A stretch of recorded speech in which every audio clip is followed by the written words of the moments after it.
Ouais, bah, vas-y, monsieur Pollux, hein, tu sais, moi, j'ai un parcours similaire à Vincent Lapierre, donc ça va être redondant.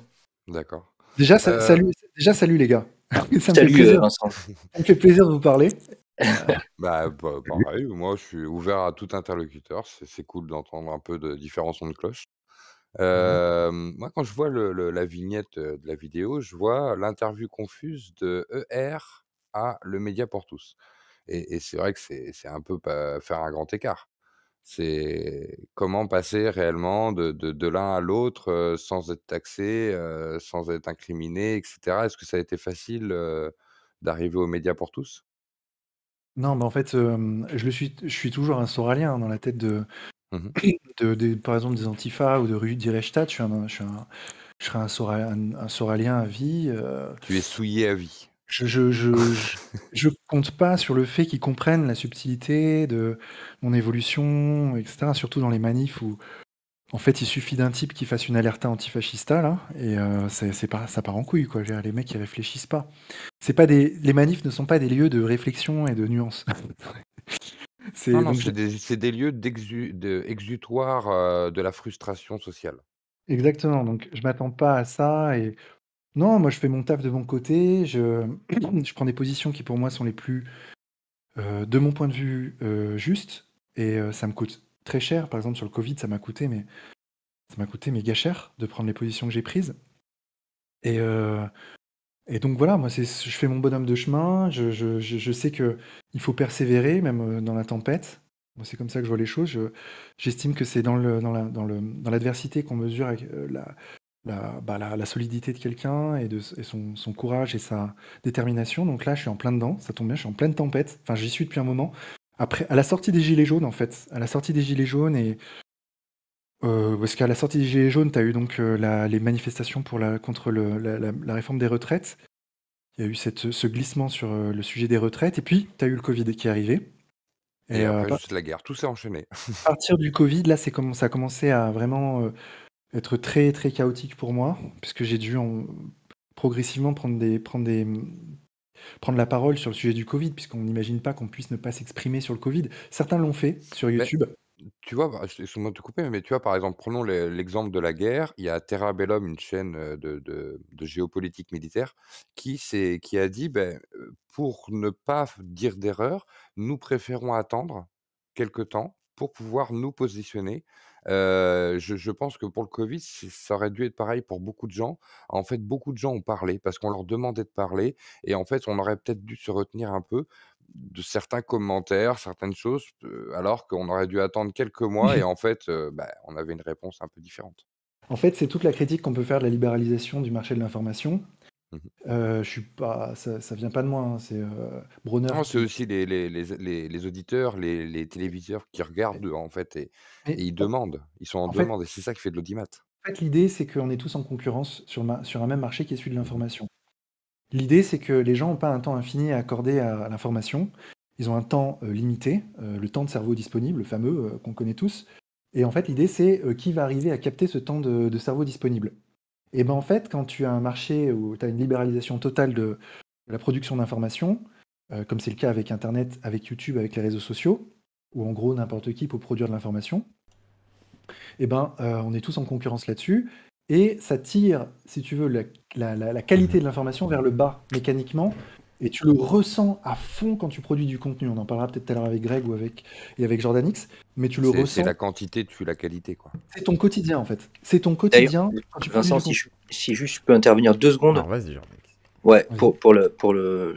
la quantité d'informations, il faut savoir que ces 2 dernières années, on a produit plus d'informations qu'on a produit depuis l'invention de l'imprimerie. C'est-à-dire que là, ces 2 dernières années, il y a eu plus d'informations qui ont été produites et beaucoup moins d'informations qui ont été produites depuis l'invention de l'imprimerie. C'est tellement hallucinant, quoi. C'est C'est un truc de colossal. malade. C'est colossal. Truc de fou. Excusez-moi, je mange un biscuit en même temps. Pas de soucis. Pas de soucis, bon appétit. Moi, j'ai mangé justement. On me demande, tu manges jamais. Je vais te faire Mais je chauffer le pense café. que Je viens d'avaler un gros ça truc va là, les gars. ça va devoir Vas-y, se calmer, en monsieur fait, Pollux. parce que Qu'est-ce qui se calme? ça met, la quantité d'informations qu'on nous met dans la gueule. Bah, ça va être Le compliqué de la calmer, hein. Ouais. Oui, mais justement, je pense qu'en fait, les gens vont être, dans un état de stress, permanent Et je pense que ça va créer les conditions de révolte, etc. Et quand les gouvernements vont se rendre compte de Ça ça, fait- qu'ils vont se Ça dire, bah, affaiblit, arrête. je pense. Parce que t'as tellement d'informations que Ouais. tu vas aller chercher dedans et au finalement tu vas prendre des trucs de confort, c'est-à-dire des trucs qui peuvent te conforter, mais ça va pas amener à la révolte, je pense pas forcément. Ah, je dis pas la Je suis pas révolte, sûr. je pense qu'il y a un état T'as de parlé de révolte. stress qui va naître en fait Il est chez déjà la là, hein. population, mais vraiment intense. Quelque Il est chose déjà là, qui hein. est. Regarde les Ouais. infos, là. L'autre fois, il y avait la France face à la guerre avec Zemmour, machin, un truc chouette, Hidalgo, go. Enfin voilà, c'est bon, on se fout de notre gueule aussi. Hein. On est, bien sûr que c'est purement anxiogène. Et aujourd'hui, Ouais. c'est d'autant plus anxiogène, mais ça a toujours été. Enfin, je crois. Bien sûr. Mais nous, depuis, Vas-y, depuis, Vincent. depuis notre point de vue de producteur de contenu, en fait, concrètement, quand tu es face à un sujet d'actualité, c'est très basique, en fait, c'est pas du tout, c'est très humain. Tu te dis, bon, bah en fait, là aujourd'hui, si je veux faire de la vue, il faut parler de l'Ukraine. Je vous le dis, hein, c'est comme ça que ça se passe. Si, moi, j'ai fait un. On a fait un 12 France, là, qu'on a sorti. 12 France, en fait, c'est une émission où on va dans une région et on montre à quel point elle est belle pour essayer de faire aimer la France sur des bases positives. Pas juste, on va sortir dans la rue parce qu'on en a marre de Macron, etc. Mais juste, on va se retourner sur la France et voir à quel point notre pays est beau. Et ben, cette émission-là, là, on la sort en pleine crise de la guerre, bah, elle a fait 5000 vues, quoi. 7000 vues, c'est Ouais, ça ridicule. génère pas assez d'émotion. En Ça fait, c'est génère pas. pas. Voilà, ouais, il faut. Alors que ta vidéo sur l'Ukraine, du coup, fait pas mal de vues. Hein. C'est vrai que Forge, Cascade et Alpaga, on va regarder ça en fond. Mais c'est vrai que voilà, les gens s'en foutent. Parce qu'ils se disent, ouais, bah après c'est beau en plus, parce que c'est un beau décor. En plus, tu fais des efforts au niveau de la prod, parce que t'as C'est quand même des un drone, tu te d'heures de travail. déplaces, tu vas voir des La, le- producteurs, enfin voilà. la vidéo sur l'Ukraine qui va faire, je sais pas combien de vues elle va faire, parce qu'on pourrait parler d'histoire d'algorithme, etc. Elle va peut-être faire 50 000 vues ou un peu plus, j'en sais rien. Je l'ai faite, je l'ai écrite hier, j'ai tourné hier et elle sort aujourd'hui. D'accord. La vidéo qui a fait 7000 vues de 12 France, on s'est cassé le cul. On est allé à Troyes en tournage pendant plusieurs jours en Chartreuse avec drone et compagnie. Elle nous a coûté des milliers d'euros d'investissement.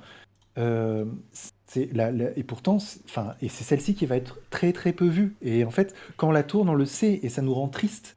Vous n'imaginez pas à quel point ça me rend triste d'avoir compris que en fait le public, ce qu'il veut, c'est du spectaculaire, comme je le dis dans la bouffe, du gras, du sucré. En fait, je fais souvent cette comparaison.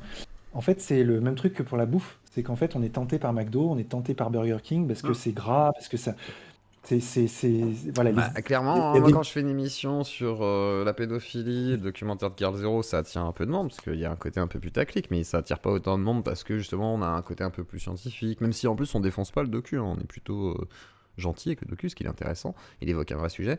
Et quand je fais des vrais sujets un peu plus poussés aussi sur les dérives sectaires, personne, hein, c'est normal en fait, parce que les gens préfèrent effectivement quand il y a un drama le bouseux. Hein, des doigts dans un, ça vous plaît ça. Et c'est normal en fait, c'est malheureusement, oui, les gens sont attirés par le sang, les émotions, et on sait que les médias utilisent beaucoup ces aspects-là, parce que bah, le sexe, la guerre et le sang, voilà, ça attire des émotions assez basiques. Hein. Et le rire Ouais, étant plus dur à provoquer, je pense. Donc, mais le rire est pas loin derrière. Le Ouais. rire est pas loin derrière. Et les gens recherchent effectivement en On premier sort lieu du- le sexe. Mm. Parce que si on fait un classement, c'est d'abord le cul. Ensuite, c'est le clash, les ragots, donc clash ragot. Et enfin, on va comprendre le monde, on va comprendre ce qui est caché derrière le rideau. Ça marche très très bien aussi. Ensuite, tu as le rire aussi le rire à égalité peut-être avec le clash. Les gens cherchent ça. Et d'ailleurs, ce qui est marrant, c'est que Sora, lui, excusez-moi de parler de ça, même parce que j'en parle, parce que ça m'a marqué quand même, ça m'a T'inquiète, marqué. t'inquiète. Sora, lui, il arrive à mixer sexe, clash, et on va découvrir la vérité. Il est Il fort mixe hein, les là-dessus. trois. Hein. Il est fort. Quand il dit j'ai baisé la femme d'un tel C'est ça. qui est un enculé et en fait c'est un traître parce qu'il travaille pour l'État profond. Bon bah là dans cette phrase, et ça arrive très souvent à Soral, il a mélangé les trois. Donc lui c'est carton plein. En fait il y a un boulevard. Jackpot. En fait c'est marrant parce que Soral a un boulevard de conneries devant lui. Et je pense que ça il le sait. Je pense qu'il en a. Ça je pense que ça c'est conscient. Je pense que ça c'est conscient. Il a un boulevard devant lui. Et forcément, nous, on est à contre-courant de ce boulevard. C'est-à-dire qu'on va dire attention, on va nuancer. Là-dessus, on n'a pas de preuves. C'est moins sexy. Ce qu'on va vous dire, c'est moins sexy qu'il y a un énorme complot mondial. Attends, c'est pas comme Après, ça que ça se t'arrives encore passe. à garder le côté un peu sexy, tu sais le faire, ça. T'as gardé cette capacité à donner un petit truc qui, voilà, tu sais donner cette plus-value. Ouais, Quand tu vas à même dans les collines du Crac, enfin pas à la colline, mais c'était au pont Riquet, etc. C'était vachement intéressant, je trouvais, parce que c'était une immersion. En plus, on voyait la fille, je crois, de Combini, qu'on avait déjà vu chez Combini et tout. Donc voilà, t'avais réussi à avoir pas mal de gens, c'était assez intéressant. Non, yeux clos, on va pas se mentir, on s'est effondré en termes de vues. On s'est effondré, bien sûr qu'on s'est effondré en termes de vues. Parce que t'as parlé du vaccin.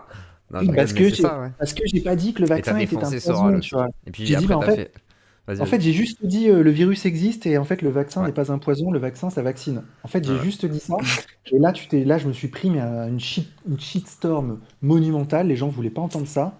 Et moi, j'ai dit les gars, j'ai passé des heures, des centaines d'heures à lire, à tout lire parce que j'estime que c'est ma mission. Je suis mandaté par vous pour faire ça.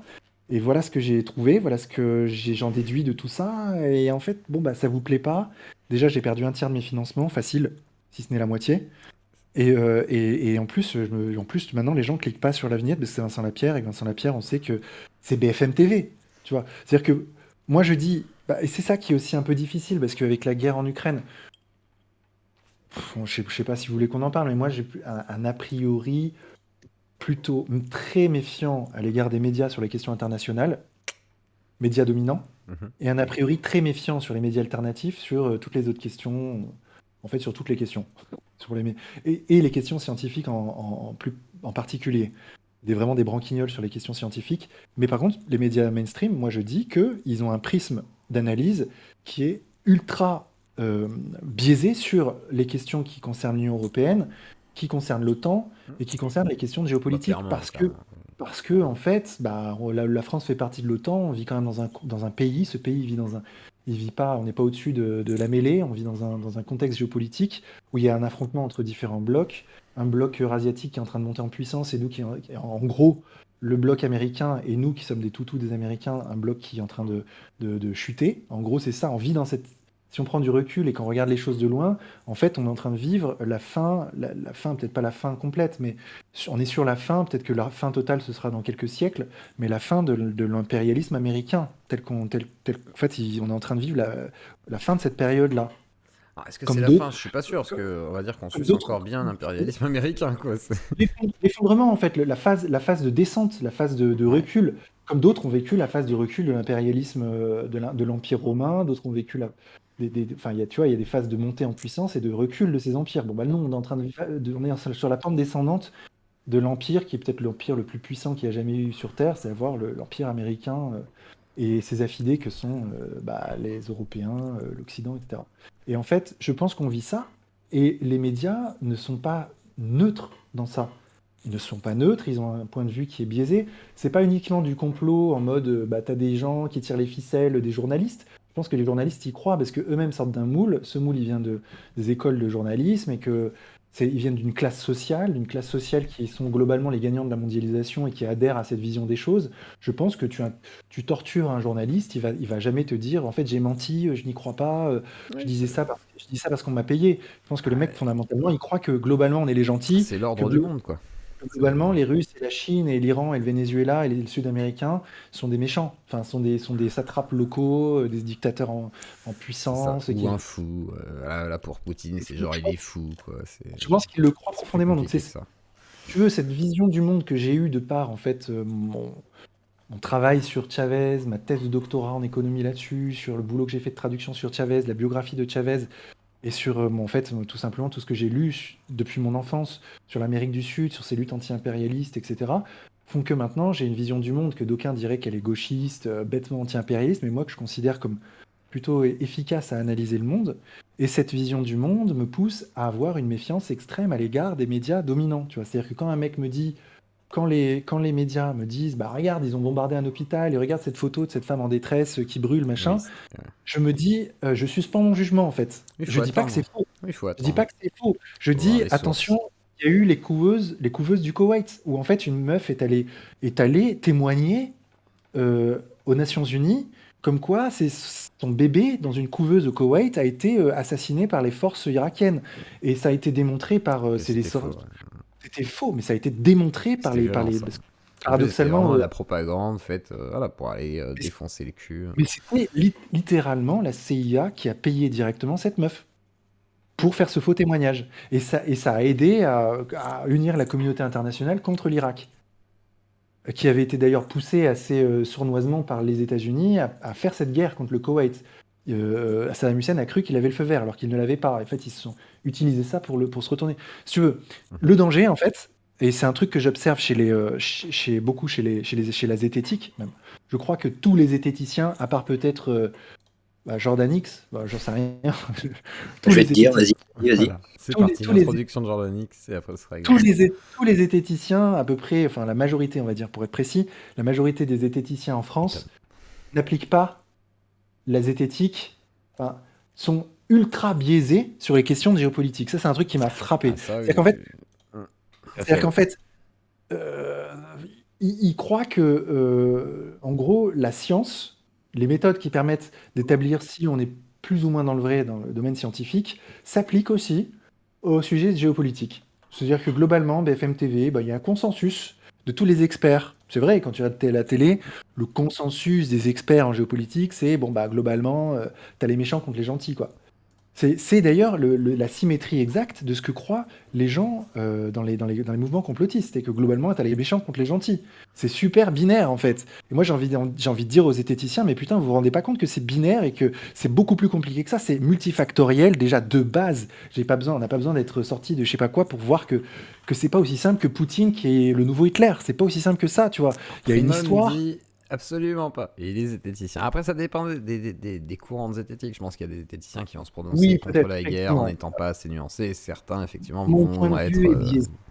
Mais j'ai pas vu des gros zététiciens se prononcer là-dessus, d'ailleurs. Après, moi, j'ai entendu la tronche en bien chez moi dire voilà, c'est en gros la guerre, c'est vraiment de la merde et ça fait bien chier, donc voilà. Mais la guerre, c'est mal. Voilà, la guerre, c'est mal, ouais. La guerre, c'est mal, la terre entière le dit. Tu poses la question à n'importe qui dans la rue. Je veux dire, après, je pense que c'est vrai que c'est très compliqué. Tu poses la question à Poutine, il va te dire la guerre, c'est mal. C'est pas ça le sujet, en fait. Oui, bien sûr. Le sujet, c'est pas la guerre, c'est mal ou bien. Personne va dire que c'est bien. Moi, je te dis pas que c'est bien. C'est toutes les causes. C'est-à-dire qu'en fait, regarde, la difficulté que j'ai à expliquer comment et par quels moyens et quels ont été les ressorts psychologiques qui ont fait que je suis sorti de R. T'imagines la complexité. Je suis un bonhomme. Soral, c'est un bonhomme. C'est un mouvement discernable, ça s'appelle égalité-réconciliation, c'est une époque assez définie, c'est sur 3 années. J'ai du mal à expliquer, c'est compliqué, il y a des qui m'échappent à moi qui ai vécu la situation, putain de merde. Et tu vas me dire qu'à l'échelle planétaire, sur des sujets aussi complexes, on va expliquer ça par oui, mais Poutine c'est Hitler. Et tu te rends pas compte. Je peux me permettre ou pas? Vas-y. Oui, bien sûr. Primum non ça. Putain, il y a du monde là.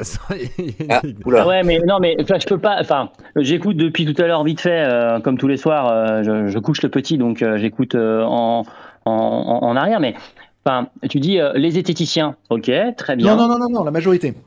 Mais la majorité, ok, très bien. Qui as-tu entendu parler dire un truc pareil? Quels zététiciens? Quelle majorité? De qui tu parles? Effectivement, c'est une bonne question. L'idée que je me fais des zététiciens, ce serait plus facile. Donc là, déjà, donc depuis tout à l'heure, j'écoute vite fait, mais tu critiques des gens qui ont une vision préconçue du monde et qui essayent de faire rentrer ça dans leur moule, et là, tu es exactement en train de faire ça. Ouais, non, mais c'est pas faux. Non, en fait, j'ai vu passer un post, pour être honnête avec toi, j'ai vu passer un post de la tronche en biais qui disait... En gros, c'est sa dernière vidéo. Enfin, en tout cas, c'était le post. J'ai pas vu sa vidéo, mais sur le post de sa vidéo, il disait si tu es pas contre les nazis, donc en gros, t'es un nazi, quoi. Enfin, c'était ça l'idée. Oui, non, Vincent, c'était pour illustrer leur vidéo sur le faux dilemme, c'est tout. Il parlait pas de ça. C'est la vidéo sur le faux dilemme. Ah bah parfait, c'était pile poil le débat que j'avais eu avec Mulch, de dire voilà, Zemmour est un fasciste. Il disait c'est un faux dilemme. Quand même, ce que tu me proposes, et du coup la vidéo tombait à point nommé le lendemain. Et par exemple, tiens, je te réponds. Non, en fait, effectivement, je te réponds. Tu vas me dire, c'est pas le mec, le youtubeur qui fait des millions de vues, mais par exemple, Alex Sam, que j'aime beaucoup par ailleurs, avec qui j'ai aucun problème à discuter, il est à fond. Il est à fond en mode, un méchant contre les gentils. Non mais d'accord, mais là, t'as un mec, c'est-à-dire que t'as un mec que je connais même pas, d'accord? C'est-à-dire que je le connais. Tu le connais. C'est dommage. Alexander Samuel, tu dois le connaître sans. Ah oui, Alexander Samuel. Non mais Alexander Samuel, c'est une personnalité très particulière quand même. C'est pas n'importe qui. C'est un leader gilet jaune. Enfin, c'est pas n'importe qui non plus. Je veux dire j'ai vu un truc déjà sorti de son contexte parce que quand il parlait des nazis ou c'était dans le cadre de son vidéo sur le faux dilemme, c'était justement un faux dilemme. pour illustrer un faux dilemme, c'est une réduction assez importante. Et puis surtout, je veux dire, c'est un peu le discours du vrai Écossais. Dire les zététiciens ils font ça. Enfin, pas tous, la majorité. Mais... Ouais. J'ai dit la majorité, donc j'ai pas dit tous les zététiciens. C'est vrai. Après, c'était de ma part effectivement exagéré de dire ça. C'est en tout cas l'idée. Vincent, j'ai l'impression. Mais non, mais c'est pas uniquement les questions de géopolitique. C'est une question aussi politique. C'est que globalement, en politique, c'est vrai, j'ai l'impression, donc je précise ma phrase, je la nuance, j'ai l'impression qu'en politique, sur les questions d'économie, d'Union européenne, de géopolitique, le monde de la zététique est quand même ultra biaisé. De gauche. Ouais, globalement, ouais, j'ai cette impression. D'accord, mais ça, c'est parce qu'ils sont pas d'accord avec toi. Ça veut pas dire qu'ils ont raison ou qu'ils ont tort. C'est une opinion politique. Mais ma position par rapport à ça, c'est je les connais bien, hein, Thomas, Mandax, Vled, je les connais bien. En plus, hein, mais voilà. Et je suis pas d'accord avec eux sur plein de positions. Par exemple, je trouve que leur position sur la chasse, elle est très très ronde. D'accord, c'est un sujet sur lequel on discute pas du tout parce que on n'est pas d'accord et on sera jamais d'accord sur le sujet. Mais par contre, il y a un élément qui est assez important, c'est que en fait, ils se prononcent jamais sur le sujet. Leur sujet, ils se prononcent jamais sur le sujet. Alors moi, je suis pas zététicien. Hein, c'est juste que c'est des gens que je connais bien, des gens avec qui je discute tous les jours. Donc je sais comment à peu près ils réfléchissent. D'accord, je me permets pas de parler à leur place, mais globalement là, l'argumentation, elle est fallacieuse. Je me permets. Je crois même pas que Thomas se dit lui-même zététicien. Il utilise la méthode zététique, mais je crois pas qu'il se dit lui zététicien. Il l'aide certainement pas. Et encore une fois, ils font surtout de l'esprit critique. Mais encore une fois, une opinion politique, ça reste une opinion politique. Il n'y a pas de vrai ou de faux en politique. C'est des avis. Exactement. Ouais, je suis totalement d'accord. C'est vrai que j'ai l'impression que vu que toi t'es assez... En plus, t'es plutôt zététicien dans ta démarche actuellement, donc c'est assez rigolo que tu fasses cette critique. Mais c'est intéressant, parce que ça montre aussi ce clivage peut-être qu'il peut y avoir de préjugés justement par rapport à la zététique, sa communication. À partir du moment où la politique rentre en ligne de compte... etc. Vas-y. Non, désolé, mais à partir du moment où la politique rentre en compte, bizarrement, les questions qui sont factuelles et difficilement discutables, elles sont toujours remises en cause. Tu vois ce que je veux dire, c'est que dès qu'il a été... Tu as réussi à faire le chemin pour l'histoire de Stockamine, là, c'est un cas très intéressant. Pareil sur la vaccination, ce que j'écrivais tout à l'heure dans le chat, hein, c'est on peut se moquer des idées débiles des autres, sauf quand c'est des idées débiles à moi. C'est un peu ça. Le problème, c'est que les idées politiques, c'est des avis politiques, quoi. Enfin. Oui, mais voilà, le problème, c'est quand, attends, je peux me permettre juste. Le problème, c'est quand ces idées politiques sont défendues avec une rigueur qui a prétention à être celle du scientifique. Alors que t'es dans de la sociologie, t'es dans la science molle. Donc, la sociologie a été défendue par les zététiciens. Alors attendez, pas tout le monde en même temps. Primum d'abord, et ensuite ce sera Jordanix. Non, Jordanix, je crois que c'est lui qui a dit, j'allais dire exactement la même chose. Et déjà, la sociologie, c'est une science, hein. Oui, mais c'est pas une science dure. Tu peux dire des conneries. Ça dépend s'il y a de la reproductibilité ou pas. Après, tu peux pas l'étendre effectivement à un cas individuel tout le temps, etc. Ça va dépendre comment tu l'utilises. Après, je pense que la tub, il faut un travail assez carré. Après, il y a des sujets effectivement, genre la chasse. Il y a eu d'autres trucs. Hein. Il y a eu le véganisme. Il y a eu deux, trois sujets où c'était un peu à côté. Voilà, on peut être d'accord ou pas. Après, il y a des sujets excellentissimes. Et c'est pour ça que faut faire le tri du bon grain de livret aussi selon nos préférences politiques ou pas. Enfin voilà, ça va dépendre, hein, ou même sans forcément regarder avec ce spectre-là, juste écouter. Mais j'entends aussi la défiance. Mais tiens, on va introduire Greg, du coup. Bonsoir Greg. Là, on est sur l'interview du coup de Vincent Lapierre. Qu'est-ce que tu penses de tout ça? Qu'est-ce que tu voulais dire un peu à Vincent en même temps? Tiens. Salut Greg. Salut, tu vas bien? Salut, moi je reviens dans l'anonymat, je disparais. Vas-y, Primum. Je tiens à dire, parce que Primum non nocere, là, il était pertinent en fait dans son analyse. Tu vois, moi, ce que je dis souvent, et ça je le redis, je le reprécise, les gars, prenez avec beaucoup de précaution ce que je dis. Moi, je suis pas du tout là pour dire j'ai la vérité révélée. Vérifiez ce que je dis, il a eu raison d'intervenir, je l'ai trouvé un peu virulent dans sa façon de faire. Bon, après, c'est son style, mais je veux dire, moi, j'ai aucun problème à dire que je me trompe. C'est ça que je veux dire, et c'est ça que je voudrais que les gens aient plus en tête. C'est-à-dire que les mecs qui parlent sur YouTube peuvent se tromper, vérifiez les propos, ne prenez pas pour argent comptant, et voilà, c'est tout. Moi, c'est ma démarche. Et là, en l'occurrence, il a raison. Je suis parti d'un post à l'exam, et du coup, j'ai extrapolé, effectivement. J'ai ressenti ça un peu... Parce que c'est vrai que moi, il y a un certain ostracisme aussi, c'est peut-être ça qui explique ce que je dis. C'est que moi, le parcours que j'ai, il est particulier. Et si tu veux, bon, ils n'étaient pas du tout obligés de parler de moi et j'attends rien de personne. Tu vois, je fais mon parcours parce que ça me semble être le plus juste.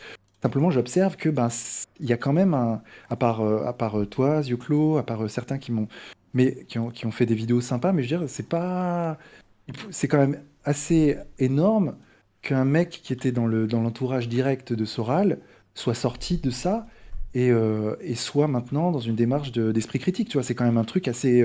C'est rare. Et ça me fait T'es un d'ailleurs. cas d'école, toi, tes façons de parler. Quoi. Et ça me fait d'ailleurs ça me fait penser d'ailleurs à quel point il n'y a pas de complot. Parce que sinon, les grands médias s'en seraient emparés de cette histoire. Ils auraient dit, bah attends, c'est énorme, regarde, on va attaquer Soral en utilisant un tel, machin. Ils l'auront même pas fait, tu vois. Pour dire à quel point les mecs sont largués sur ces questions-là. Mais ce que je veux dire par là, c'est qu'effectivement, du point de vue de la zététique, de la sphère zététicienne, ouais, il y a comme un malaise, en fait. Parce que pour eux, je pense, enfin, je crois, hein, peut-être que je me trompe, mais pour eux, je reste un facho, quoi, en gros. Donc voilà, il y a ça. Et puis je crois qu'Hassan, de ce point de vue-là aussi, Hassan du cercle Cobalt, il vit pas mal cet ostracisme parce que, bon, bah voilà, il est libéral. Après, il titille un peu. Moi, je lui ai dit, c'est bien, mais le problème, c'est que ça passe pas, du coup, tu sais, parce qu'il fait un peu de troll des fois. Genre, il dit, voilà, tes questions, c'est histoire de titiller un peu et amener au débat. Mais du coup, effectivement, il a une image qui est converse à nous à côté de lui, en fait. Donc, tout bêtement, même s'ils sont en plus un peu éloignés, on va dire, avec le temps, les gens ils s'en foutent, quoi. Ils vont rester sur ça. Alors, certains peut-être accepteront de discuter avec lui. C'est déjà arrivé, mais la plupart, effectivement, tiennent une certaine distance. Voilà. Ce que je voulais dire fondamentalement, c'est que, en fait, quand tu t'empares d'un sujet qui est certes politique ou sociétal, type immigration, là, tout d'un coup, on sort de la rationalité, en fait. Tout d'un coup, on redevient un facho. C'est-à-dire qu'il y a des sujets tabous sur lesquels les zététiciens ne veulent pas du tout parler. Et moi, je trouve que ça, je trouve ça gênant. Voilà, c'est tout. Après, parce que c'est politique, en fait, c'est pas factuel. C'est vrai qu'il y a des considérations philosophiques et morales. C'est vrai que tout ça se mélange. Et voilà. Mais ils ont parlé par exemple de tout ce qui est chloroquine et tout, mais ils n'ont pas osé effectivement aller sur le plan. Enfin, ils ont parlé un peu de sanitaire en fait, même carrément. Ils ont même, Primum par exemple qui fait de la zététique qui est là. On a parlé par exemple pendant 3 heures nous des problèmes sanitaires et des problèmes même en tant que travailleur dans la fonction publique, comme moi par exemple ou Primum. Et sur d'autres émissions, etc., dans ces émissions en live, etc. Mais c'est vrai que c'est compliqué après d'aller sur des gros sujets. Et après, il y a des journalistes qui le font. Normalement, on devrait compter aussi sur eux, mais voilà. Il y a de la lâcheté. Il y a de la lâcheté. Je suis pas sûr. Après, je sais pas s'ils ont les moyens de pouvoir s'attaquer, tu vois. Ils aimeraient plutôt s'attaquer, tu vois, comme ils disaient, à Big Gun, quoi, que Big Pharma. Tu vois, dans l'idée, c'est vraiment ça, quoi. Ils aimeraient faire des gros trucs, mais c'est le marché des armes, en fait, quoi. Tu vois, c'est vraiment le complexe militaro-industriel. Débunker le propos d'un youtubeur par-ci, par-là, et t'en fais un pataquès énorme. J'avais demandé pour le bouser. J'ai demandé. On attend toujours des vidéos de la tronche en biais sur les mensonges du gouvernement, la responsabilité du gouvernement dans la crise sanitaire. On l'aura pas. Je sais pas s'ils pourront le faire, ça. C'est compliqué. Ouais, mais c'est pas de la zététique en elle-même. Ah oui, mais faire une vidéo, c'est pas de la zététique non plus. C'est de la politique, là. Là, on est sur de la politique pure, en fait. Politique sanitaire. Non, mais la politique se base sur des faits. Enfin, à un moment donné, est-ce que le mec a été corrompu ou pas? Je veux dire. Ça, je suis d'accord. Mais. Je vais revenir sur que. Non, mais après, j'arrête vraiment, j'écoute, mais enfin. Alors, déjà, monsieur, je ne sais pas ton prénom, mais. Greg Tabibian. Non, mais Greg Tabibian, non, je le connais, Greg Tabibian. Non, je parle d'autre monsieur.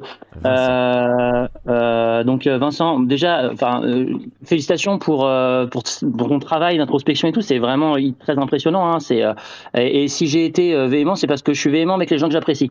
Ah, d'accord, ok. D'accord. Quand je pense qu'ils disent quelque chose de bête et que je les apprécie, c'est. mais moi, tu peux pas parler, tu peux pas penser comme ça, c'est con. Voilà. T'as totalement raison. T'as totalement raison. Enfin, t'as raison de me corriger. Ça, c'est pas de problème. En tout cas, c'est plus une marque d'appréciation qu'une marque de dépréciation. Donc voilà, je tenais à m'excuser là-dessus. Et la deuxième chose, c'est que en fait, c'est juste pas leur travail. On peut pas leur demander de faire tous les travaux. Je veux dire, Greg Tabibian, par exemple, il fait des trucs très bien. J'aime beaucoup. Je suis pas content. Je regarde depuis l'élection présidentielle précédente. Donc ça fait un moment maintenant. Mais je suis désolé, des moments, je suis pas d'accord avec ce que tu dis. Des fois, tu dis des conneries, scientifiquement parlant. Et là, comme ça, je n'en ai pas sous la main, mais il t'est arrivé de dire des trucs qui sont factuellement faux. Et c'est pas grave, à la limite, je m'en fous. C'est parce que c'est pas ton but, mais le but de la tronche en biais, par exemple, ce n'est pas de faire ce genre de choses. On en avait déjà discuté quand ils étaient venus, Thomas et Vled. Et on leur reproche de pourquoi vous faites pas ça sur le gouvernement? Parce que ce n'est pas leur credo. Et Défécateur l'a fait de la tronche en biais de faire une vidéo où ils vont faire 20 minutes sur le racisme anti-blanc en racontant strictement n'importe quoi. Alors là, je vois même pas la vidéo. La vidéo sur le racisme avec Delphine Heyer, qui est un cas d'école, pour le coup, de biais factuel. C'est-à-dire qu'ils émettent vu qu'ils ont une position idéologique qui consiste à nier le racisme anti-blanc, ils te racontent n'importe quoi avec des choses qui sont pas du domaine de c'est de la politique ou de la philosophie, c'est relatif. Des erreurs de raisonnement logique factuel. Des fausses informations factuelles. Eh ben alors tu vois, alors là je fais mon mea culpa, je me souviens pas du tout de cette vidéo. Donc je vais faire un truc sur ça, mais quand ils reçoivent Delphine Heyer, et le pire c'est que ces gens en fait, c'est ça qui est malheureux je trouve, et je vais les défendre, c'est que je crois que, en tout cas en ce qui concerne la tronche en biais, vu qu'ils ont décidé, et ils l'assument eux-mêmes, de se politiser, puisqu'ils l'ont dit sur les réseaux sociaux, du coup tu as des militants politiques qui sont des professionnels de l'entrisme, et qui vont aller abuser de leur gentillesse pour aller raconter strictement n'importe quoi. La vidéo où ils reçoivent Delphine Heyer, qui est une biologiste mais qui est avant tout une militante politique, je suis étonné qu'on ne lui demande pas, qu'on ne mentionne pas par exemple qu'elle est une intime, une proche de Lilian Thuram, qu'elle participe au QG décolonial, qu'elle donne des sources qui sont fausses factuellement. Ou des erreurs de raisonnement manifestes. Par exemple, moi je suis désolé, sur la tronche en biais, on est sur un QI de quoi? De 130, 140? Le mec te dit, par exemple, il ne peut pas y avoir de racisme anti-blanc en France. Pourquoi? Parce qu'il ne peut pas y avoir de racisme vis-à-vis d'une population minoritaire. Majoritaire, pardon. Majoritaire. Or, puisque c'est systémique, la base du racisme. Or, les blancs sont majoritaires. Mais l'erreur de raisonnement, elle est évidente. C'est que la population de 70% de blancs n'est pas répartie intégralement pareil sur le territoire français. Son argument serait valable si les blancs étaient répartis partout équitablement, mais ça ne marche pas comme ça un pays. Donc dans ta zone où... Et ça, il ne repère pas que la meuf fait une erreur factuelle. C'est parce que, politiquement, elle est d'accord avec eux. Quand il cite, par exemple, Trajectoire et Origine, qui est une étude qui a été retirée à la demande d'SOS Racisme et de François Hollande pour incitation à la haine raciale suite à une pétition de la moitié des membres de la merde de l'INSEE, de l'INED. Bon, il ne mentionne pas ça. Tu comprends ce que je veux dire? En fait, il y a des fois, tu es là, tu te dis, mais c'est pas possible, il y a des erreurs de raisonnement qui sont factuelles parce que ça va dans leur biais. Et c'est là où je trouve ça relativement dommageable. Sans compter la volonté affichée de ne pas interroger de gens qui viennent, entre guillemets, du camp d'en face. Et là, je vois ce que tu veux dire. Tu le vois que c'est des erreurs factuelles de raisonnement. Enfin, il y en a des dizaines d'exemples dans cette vidéo-là, parce que pour moi, elle est extrêmement... elle illustre ça énormément. Mais de toute façon, je vais te donner un truc tout con. Delphine Heyer, elle est mignonne, mais il y a des vidéos d'elle qui sont filmées où elle te dit qu'elle ne croit pas à ce qu'elle a dit. Je fais partie et qu'il faut assumer la part d'entrisme politique et être capable de mentir sur le plan politique pour faire du militantisme. C'est une vidéo, elle est avec Lilian Thuram à côté, c'est filmé. C'est Hassan qui m'avait filé le lien de ça. Donc, au bout d'un moment, ils se font malheureusement infiltrés par des gens qui ont un agenda politique. Et ça remet pas en cause tout ce qu'ils disent sur le plan scientifique. Mais quand ça va être dans le domaine de la sociologie, quand ça va être dans le domaine de la philosophie politique, ça va être bourré d'erreurs factuelles de raisonnement ou de citations biaisées ou tronquées. Je peux aussi prendre l'exemple de la vidéo de Penseur Sauvage. Je me suis embrouillé avec lui sur la vaccination. Je mets de côté l'aspect scientifique, mais quand il te dit, il te cite John Stuart Mill pour en exemple de penseur politique, pas de bol, c'est mon livre de chevet, c'est mon penseur de référence depuis que j'ai 15 ans. Il te cite John Stuart Mill pour justifier la vaccination obligatoire et que pour lui, il faut même aller jusqu'à la prison pour les gens qui ne seront pas vaccinés. citer John Stuart Mill pour défendre la vaccination obligatoire, c'est comme citer Dominique Strauss-Kahn dans le cadre d'une thèse sur l'amour courtois. Merci. Ça n'a aucun sens. John Stuart Mill, c'est le fer de lance de tous les libéraux, voire les libertariens de gauche. Est-ce qu'en fait, le mec, tu vois, Greg, je vais te dire un truc. S'arrête là où commence celle des autres, qui est la seule phrase que tout le monde connaît de John Stuart Mill, sauf que pas de bol, il y a 7 tomes en fait. C'est déjà beaucoup. Non mais attends, tu vois, Greg, je vais te dire un truc. Là, on est sur deux sujets qui sont, enfin, deux domaines. Moi, je suis pas compétent. Tu vois, moi, je m'arrête. C'est pour ça que j'écoute les autres dans ce genre de situation. C'est parce que moi, je ne suis pas compétent. D'accord, je veux pas te dire. Donc moi, tu me parles de médecine, tu me parles de faits scientifiques, et encore en lien avec la médecine, je peux te dire ça, moi je t'écoute, et je ne peux faire que apprécier apprécier la culture que ça m'apporte, parce que j'ai pas d'avis particulier et je suis pas compétent, donc je vais dire d'accord. Non mais je suis très intéressé, c'est très intéressant. Hein. Mais tu vois par exemple, j'ai pas d'argument pour. Ils font une vidéo sur l'ésotérisme parce qu'ils sont très anti-ésotéristes, gourou du New Age. Moi j'ai étudié ça pendant 20 ans. Et qui t'invite une meuf qui te dit, de facto, je te cite la phrase, l'ésotérisme commence au 19e siècle, commence au début du 20e siècle avec Mesmer. 1, vous avez 8000 ans de retard, et 2, Mesmer c'est la Révolution française. Bon.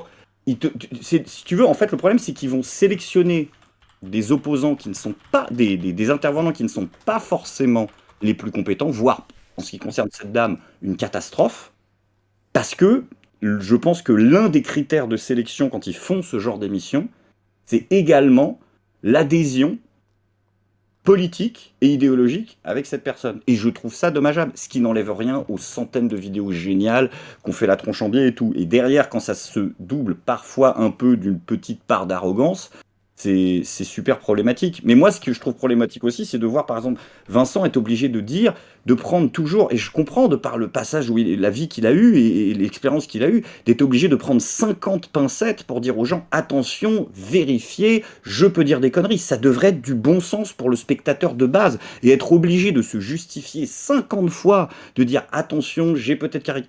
C'est dingue, parce que ça ne devrait pas. On devrait avoir le droit de dire des conneries. Enfin, il faut arrêter, tant que tu mets pas en danger la vie des gens, on peut faire des petites erreurs d'analyse, on peut faire des petites... Oui, mais on peut le dire aussi, tu vois, rien ne t'empêche de le dire. Mais ça devient dingue. Et que moi je reproche surtout aussi à cette sphère zététicienne, c'est d'avoir adhéré à ce narratif sur le complotisme, qui est ultra politisé. Et pire que... Le problème, c'est pas les zététiciens, c'est les fact-checkers. Ça, c'est une catastrophe. C'est une horreur, le fact-checking. Le principe même du fact-checking est une horreur. Ouais, mais du coup, il ne faut pas vérifier les infos. Qu'est-ce qu'on fait? Mais si tu les vérifies. Mais le problème, c'est que, 1, il les vérifie très mal. Et que 2, je rappelle qu'historiquement, le fact-checking, c'est quelque chose qui a été inventé par le Times, à l'origine, dans les années 20. Parce que, en fait, c'était quoi le fact-checking au début? C'était de dire, avant de sortir nos articles, nous allons demander à des comités indépendants de juger chacune de nos informations qualitativement. Comme ça, quand notre article sort, il est carré. C'était censé être un travail fait à l'intérieur des rédactions, c'est-à-dire sur soi-même et avant de le sortir. Aujourd'hui, c'est un travail de sabordage politique que tu fais sur les autres et qu'en plus, tu fais a posteriori. Ça n'a aucun sens. Je vais te donner un truc pour te montrer pourquoi ce narratif. Quand on dit que les gens sont complotistes, il y a toujours une dimension politique derrière. Ce sont toujours les petits. Asselineau est toujours complotiste. Dupont-Aignan est toujours complotiste. La droite non, Dupont-Aignan, il est con. Sarkozy n'est jamais complotiste. Hollande n'est jamais complotiste. Ce sont des erreurs. Aujourd'hui, on a un monsieur qui s'appelle Nicolas Sarkozy, qui est probablement l'une des 5 personnalités les plus complotistes de France. C'est-à-dire que ce mec est mêlé à 17 affaires, dont 7 qui relèvent de la haute trahison, et il a accusé tout le monde. Il a accusé Poutine, il a accusé les familles émiraties, il a accusé les lobbies, il a accusé ses opposants politiques, il a accusé les journalistes, il a accusé des officines, il a accusé la terre entière d'avoir monté un complot contre lui. Est-ce que tu as déjà vu un article qui dit Sarkozy a une rhétorique complotiste? Non. Sarkozy ment. Sarkozy se trompe. Macron est imprécis. Mais il n'est jamais complotiste. Le complotisme, c'est toujours pour Vincent, pour moi, pour même Soral, pour autres. Ce n'est jamais... Les gens de pouvoir, les gens d'État ne sont jamais regarde, complotiste. Tu n'auras pas d'article qui t'explique que Hollande a une rhétorique complotiste, que Sarkozy a une rhétorique complotiste. La rhétorique complotiste, alors que c'est exactement la même, quand ça atteint un certain niveau d'intégration dans le système social, ce n'est plus jamais de la théorie du complot, ça devient des erreurs, des imprécisions, des mensonges. Et même Libération, qui va être très critique envers Sarkozy, elle te dira sale menteur, etc., mais pas complotiste. Et c'est ça qui, pour moi, il y a plein d'autres, on pourrait raisonner là-dessus, mais si tu veux, par exemple, on parle beaucoup de la Russie en ce moment. Alors bien sûr, je parle d'un autre truc. Quand il y a eu l'affaire des Russes qui auraient tenté d'influer sur les élections américaines et sur les élections françaises, tous les médias de débunkage, sans exception, ont validé ce truc, dont on sait aujourd'hui que c'est pertinemment faux. Il n'y a pas eu de tentative d'ingérence des Russes directement sur l'élection de Donald Trump. C'est faux. On n'a jamais eu d'excuses. On n'a jamais eu d'excuses. Quand le journal Le Monde dit, à l'époque, je me souviens, Le Monde, le Décodex, le Nouvel Obs disent « Il n'y a absolument aucun terroriste parmi les migrants qui viennent suite à la déstabilisation de la Syrie, par exemple. » Mais comment ils ont pu affirmer ça? C'est débile. Parce qu'il y a derrière des affirmations politiques, très souvent, je trouve que c'est un milieu politisé. Et à chaque fois, tu verras que les zététiciens sont mauvais, c'est quand ils tombent dans cette rhétorique-là. Cette rhétorique de la lutte contre la haine, de la lutte contre le complot, de la lutte contre tout ça. Sinon, ils sont relativement rigoureux, voire très rigoureux. Mais quand c'est politiquement, comme disait Vincent, on est le bien, ils sont le mal. Parce que ces gens-là n'ont pas lu Hegel, et c'est pas le mal qui est l'ennemi du bien, comme il le rappelle, c'est le bien qui est l'ennemi du bien. C'est-à-dire que même Adolf Hitler se lève le matin, il se disait « je fais le bien ». Il n'y a pas de méchant orangina qui arrive qui dit « ah, je vais détruire la Terre », tu sais, comme dans les films de James Bond, ça n'existe pas. Il doit y en avoir un ou deux, je pense que t'as bien oui, voilà, je suis sûr que t'as 2-3 bâtards comme ça. Ce que je fais, c'est bien. Quand je dis on va aller déstabiliser tel pays, c'est bien. Quand on va bombarder 1 million de personnes, c'est bien. Il n'y a pas de méchants orangina. Ça n'existe pas, les méchants orangina. Et le vrai problème, c'est cette rhétorique aujourd'hui du fact-checking, de la vérité. C'est-à-dire que l'opinion divergente est souvent résumée à... C'est pas que vous avez une opinion avec laquelle je suis en désaccord, c'est que vous dites faux et je dis vrai. Alors oui, quand c'est sur des travaux scientifiques, quand c'est sur des travaux, des choses qui peuvent se vérifier, ok. Mais quand parfois on est dans le domaine de l'analyse politique, eh ben, ils oublient la relativité de la discipline, quoi. Mais c'est là où il faudrait... Est-ce que c'est la zététique de s'occuper justement de la politique? Est-ce que c'est pas le rôle des journalistes, au lieu de s'acoquiner et de baiser avec eux et d'être marié avec eux dans les gros journalistes mainstream, on devait avoir des journalistes comme Vincent, etc., qui font des trucs un petit peu différents et pourquoi pas relayer du coup des gens comme Vincent Lapierre. Après, BFM TV, c'était une option, Vincent? Mais c'est pas les pires, hein. Il y avait... Ah oui, pardon. Attends, vas-y. Vincent? Non, c'était pas une option, BFM, c'était qu'un troll. C'est qu'un immense troll. Moi, les gars, c'est soit je survis seul, soit je fais autre chose. Hein. Moi, j'ai pas... jamais de la vie, je vais... Enfin, l'occasion ne se présenterait pas, et moi, je n'ai aucune envie d'y aller. Donc, dans les deux cas, c'est mort. Soit le Média pour tous survit parce que les gens comprennent la démarche, soit, les gars, je vais planter des tomates je sais pas où. Parce que là, ça en est où d'ailleurs? Tiens, alors, où ça en est aujourd'hui? On va faire la dernière partie, parce qu'on va pas faire 6 heures ce soir, mais au pire, on pourra faire une deuxième partie avec toi, Vincent, si ça te dit. Mais alors, du coup, t'en es où là actuellement? Comment tu t'en sors? Parce qu'on avait déjà demandé à Greg l'autre fois. Il commence un peu à sortir la tête de l'eau, même si c'est pas forcément évident tout le temps, mais là, ça commence à aller. Et toi, t'en es où alors? Nous, on sort les rames là. On est en train d'écoper. On essaye d'écoper, mais ça coule. On est en train de couler tout doucement. D'ailleurs, j'invite tous ceux qui apprécient la démarche du Média pour tous, mon parcours et la manière dont on traite l'information maintenant. Ben, franchement, allez-y les gars, parce qu'on a vraiment besoin. Là, c'est pas une figure de style là. On est vraiment en train de galérer, de couler. S'il n'y a pas de clients, c'est que vous proposez pas le bon format ou alors le bon contenu. Bah, ça dépend. C'est juste que les gens... Est-ce que... Attends, on va être honnête. Quand tu as un documentaire où il te propose 1h45 sur un documentaire où il y a 2h15, C'est juste qu'il est peut-être un peu trop généreux dans ce cas-là. C'est triste de dire ça, mais moi je veux dire, à un moment donné, le truc c'est que si, il a un bon format, hein, ça fonctionne bien, il fait ses 50 000, 60 000 vues, mais voilà, je pense que les gens ne se disent pas on va pouvoir participer. Alors attendez, je vais vous montrer la page de financement si jamais. Ah merde, pourquoi je peux pas y aller? Tiens, c'est Faut bizarre. prendre en compte faire du aussi. psychodélique.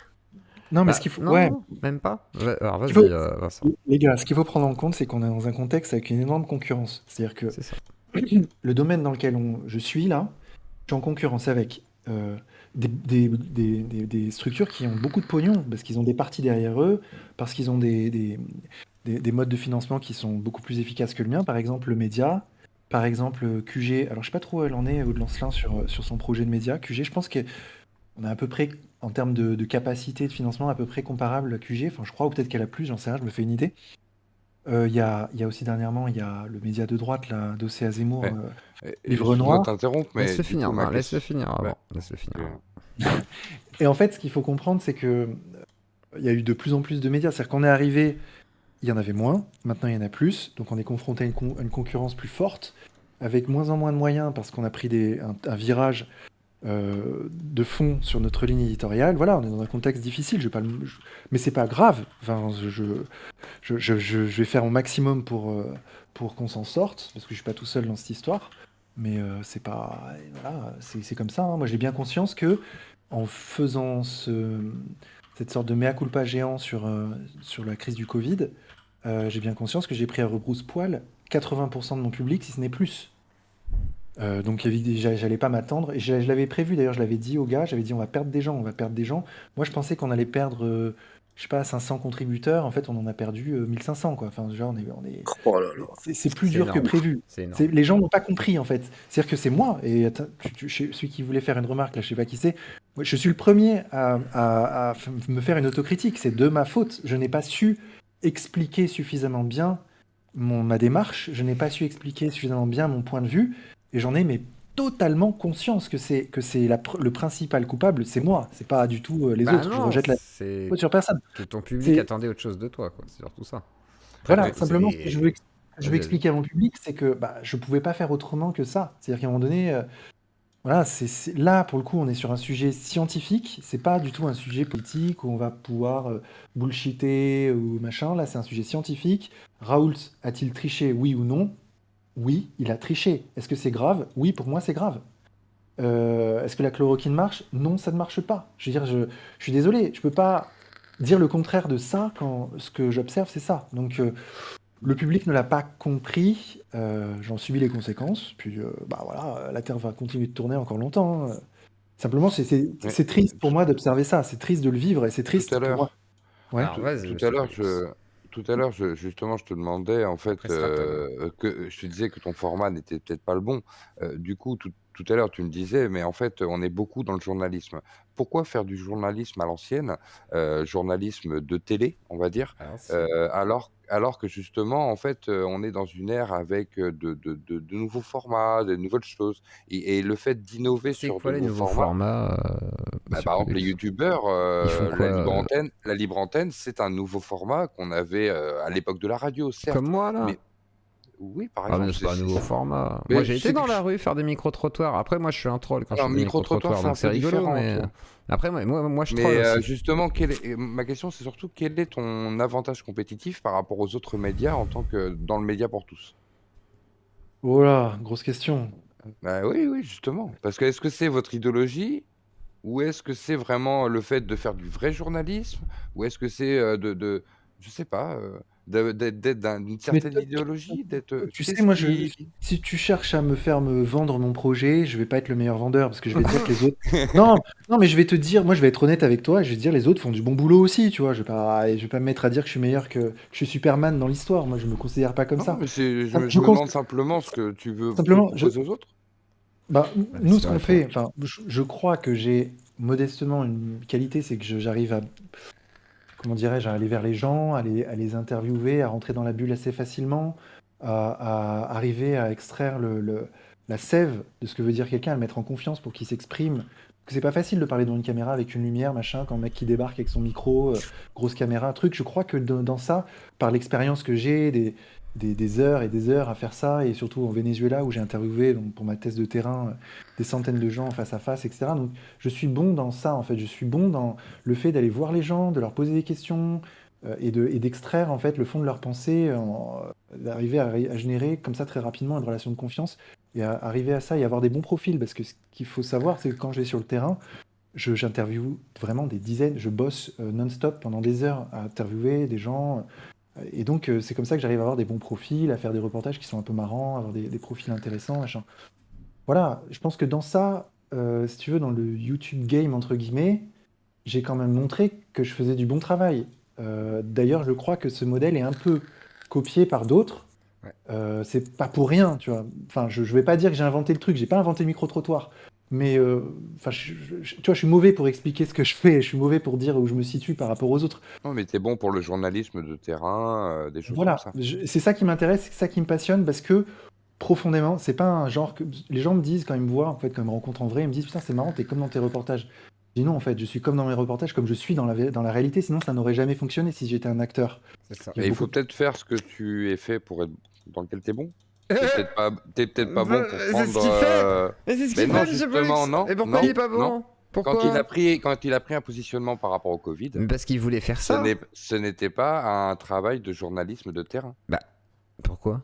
Il a sourcé, c'était etc. Alors après, il a pas été voir Raoult, ok, d'accord, mais il a quand Je même lui ai demandé, été hein, voir les- j'ai envoyé des En mails plus. à Raoult, ils ont refusé. Il a été voir des Non. antivax, il a été voir les machins, il a été voir de l'autre côté. Enfin, Je il a suis fait allé pas mal de voir, choses. je suis allé à une manif de Philippot qui m'a coûté très cher aussi parce que du coup, bref. Non, mais Mais justement, non, mais c'était pas des bonnes non, mais idées. après, bah pourquoi? Ça Attends, coûtait très cher. attends, ça m'a fait laisse- dire. laisse finir, Moi, Vincent. ma conception. Alors là, ma conception du journalisme, c'est de plonger ma plume dans la plaie. C'est d'aller justement sur les sujets où il y a un hiatus, où il y a un problème. Sinon, ça servirait à rien. Si je fais des vidéos pour parler de je sais pas quel sujet, pendant qu'en fait, il y a une énorme crise mondiale où les gens, pour moi, disent des délires, je me considérerais pas comme utile et je ferais autre chose. Justement, moi, ma démarche, c'est putain, il y a un sujet énorme. C'est qu'en fait, dans mon public, les gens croient que Raoult est un sauveur, alors que pour moi, c'est un escroc. Bah, je vais parler de ça, justement, et c'est ça qui m'intéresse. Et j'ai toujours été un peu comme ça dans ma vie, enfin, c'est un peu ma personnalité, d'aller justement parler des trucs qui dérangent. Voilà, bah, c'est un peu la base de ce que je fais. Après, la manière de le traiter, je suis allé sur le terrain, j'ai couvert des manifs là-dessus, je me suis fait même sortir physiquement, on m'a mis des coups de pied parce que je suis allé voir les Gilets jaunes pour essayer de parler de science aux Gilets jaunes, c'était en pleine crise du Covid. J'avais dit à Alexam de venir avec moi pour avoir un scientifique. Bah, il n'a pas voulu, je comprends. Et du coup, j'y suis allé moi, parce que fallait bien que je couvre cet événement, donc je l'ai fait. Mais je veux dire, j'ai aussi traité ça de manière éditoriale, en essayant d'expliquer mon point de vue aux gens. Bah, je trouve que c'est... Enfin, je suis pas moins légitime qu'un autre. J'ai vécu une expérience, je suis sorti d'une sphère. Bah, j'estime que mon témoignage a une importance. Non, moi je m'en fous. Ouais, mais Ah toi, bon. tu t'en fous parce que tu sais pas mais qui c'est. quand je regarde Tu sais un qui c'est à la journaliste, base ou pas? quand je regarde Mais un est-ce que tu sais, journaliste, est-ce que tu le mais connaissais c'est un avant? problème. Est-ce que tu le Oui, connaissais avant? j'ai entendu D'accord. parler de lui. Et du coup, Mais, tu t'es pas. D'accord, t'as quand je entendu regarde un parler. Non, mais journal- écoute-moi 2 secondes! T'as entendu parler de lui. Moi, par exemple, j'ai suivi son parcours. J'ai fait partie de ces gens qui ont été dans des dérives spécifiques. Donc, quand tu vois des gens comme ça, par exemple, que toi, tu n'es pas. Moi, à l'époque, j'étais personne. J'étais pas yeux clos, d'accord? Je vois des gens qui font un parcours inverse, etc. Donc, ça fait réfléchir aussi. Ça permet de te dire, t'es pas tout seul. C'est quand même important, en réalité. Ça t'intéresse. C'est comme quand j'explique à Tonton Chambier que oui, grâce à leur vidéo avec Grimaud, bah, ça m'a quand même sorti du fait que je croyais que j'étais peut-être un alchimiste. Non, mais c'est pas ça que Tu je voulais comprends? dire. Je voulais dire Et tu te sens beaucoup moins seul. Et donc ça a forcément un intérêt. Et toi tu dis tu t'en fous parce que c'est toi. Non, mais non, tout c'est le pas monde ne ça. s'en foutra pas. Tu m'as Après pas il laissé s'est mis un finir. public ado effectivement. Ça c'est autre chose. Mais Tu m'as parce pas qu'il a laissé finir. assumé. Tu vois, contrairement à d'autres. Vas-y. Ce que je voulais dire, c'est qu'en fait, quand je regarde un journal, j'en ai marre de voir toujours un journal idéologisé. Quand je regarde BFM, je sais ce que c'est comme idéologie. Les journaux objectifs. Mais il y en a qui font du meilleur journalisme que d'autres, Qui je trouve. Ben, il Qui y en a certains. Ben, après, je vais pas citer de nom parce Qui que dirige les ça va journaux mettre... qui sont objectifs? Non, mais Bah si des noms si. Bah pourquoi non, pas. c'est des journaux plutôt alternatifs. Qui Genre font vraiment DP, ah ouais, des super. des trucs d'enquête, pour moi, c'est du vrai journalisme. Ah le truc Oui, là, oui, le oui, super après, détective. Oui, je connais. Je comprends. En fait, je comprends. Complément d'enquête, Non, pardon. des trucs comme Oui, ça. mais oui, des c'est pas la choses- même chose. évidemment. Mais on va recevoir Mais un attends, journaliste de le complément, journalisme, enfin c'est de un- cannabis. Mais les gars, Vincent. filez-moi 1 million par mois Voilà. et je vous fais des délits lucés. On demandera à Thierry Vincent, Ah c'est oui, quoi mais le oui, budget? filez-moi un Attends, million. Pas Vincent, un peu juste vite fait, c'est possible. Vas-y. Est-ce que tu disais, tu disais, oui, bon, Vincent, il y a eu les choix que tu as fait de ligne éditoriale qui peut-être ont l'air de t'avoir coûté cher, mais tu le disais aussi, il y a eu le fait que il y a énormément de concurrence. Oui, bien sûr, bien sûr. Je sais que tu reproches beaucoup de choses à Soral. Moi aussi, toi comme moi, on en a été un peu expurgé, même si moi, il n'y a pas eu vraiment d'attaque, mais bon, c'est un peu structurel. Ils ont arrêté de me relayer, ils m'ont clashé, mais parce que d'un autre côté, Dieudo, lui, j'avais un rapport avec lui qui faisait qu'il me soutenait, donc c'était très compliqué pour pour la team ER d'aller vraiment m'attaquer, parce que de l'autre côté, j'avais un Dieudonné qui m'aidait bien, me soutenait, j'ai des nouvelles de lui de temps en temps, etc. Donc ça, c'est autre chose. Mais tu trouves pas qu'on peut dire qu'on a tous fait partie d'un truc qui s'appelait un peu la dissidence? Et c'est un peu comme l'ex-URSS. J'ai l'impression que depuis que ça a éclaté, on est tous des micro-républiques un petit peu partout, et on peut reconnaître quand même une chose à Soral, c'est qu'il a réussi à son époque à structurer tout le monde dans une structure, en laissant, alors moi j'ai pas l'expérience de l'intérieur, toi tu l'as, une relative liberté à chacun de faire ce qu'il veut. Je pense que t'étais, je pense, un peu libre de faire ce que tu veux, peut-être pas, mais personne ne l'a refait derrière. Et c'est peut-être ça aussi qui manque, c'est que depuis que cet énorme bloc de la dissidence 2000 a éclaté, on est finalement tous dans notre coin, et qu'il n'y a pas eu... C'est pas un leader, parce qu'au début, il ne devait pas y avoir de leader. Et finalement, l'ego de Soral a fait que... Mais est-ce que c'est pas ça, tout simplement, le truc qui manque? C'est que, imagine, aujourd'hui, tu as un média, avec les reportages de terrain et les débunkages de Vincent Lapierre, les chroniques humoristiques de Greg Tabibian, les radios libres de Zioclo, les interviews de, presque j'ai envie de te dire, d'un Simperview, ou même en plus petit, celle que je fais. Tu prends tous les mecs qui font, tu vois, qui viennent de cette sphère-là, ou qui ont été autour. Imagine si c'était une structure, mais on serait peut-être plus gros que ce qu'était Soral à l'époque. Tu penses pas, justement, tu reconnais pas comment tu nous fais rêver, là. Même certains médias. Tu nous fais rêver, Greg. Erreur en structurant tout le monde. Mais qu'est-ce qu'on attend? Greg? Unissons-nous, les gars, il est temps, putain.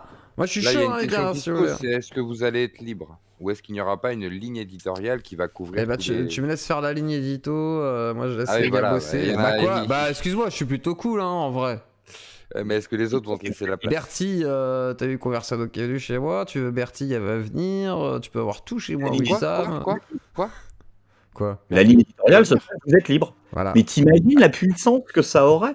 Enfin, je veux dire... Ah ouais, t'inquiète, c'est plus radical aujourd'hui d'essayer d'être libre. À l'époque, il avait réussi à faire une structure de bâtard que personne n'a égalée. Ouais, mais Greg, je suis totalement d'accord avec toi. Si on n'était pas con, on serait plus fort, effectivement. Mais le problème, c'est qu'on est con.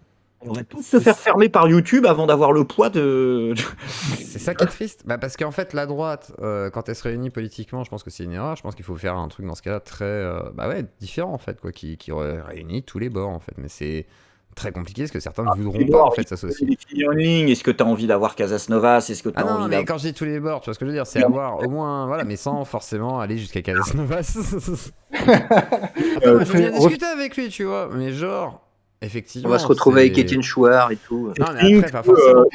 Que nos adversaires aiment bien qualifier de confusionnistes, c'est-à-dire on a vraiment rien contre eux vraiment pour dire qu'ils sont d'extrême droite, mais du coup on va donner un nouveau nom au procès d'intention en fait en vrai.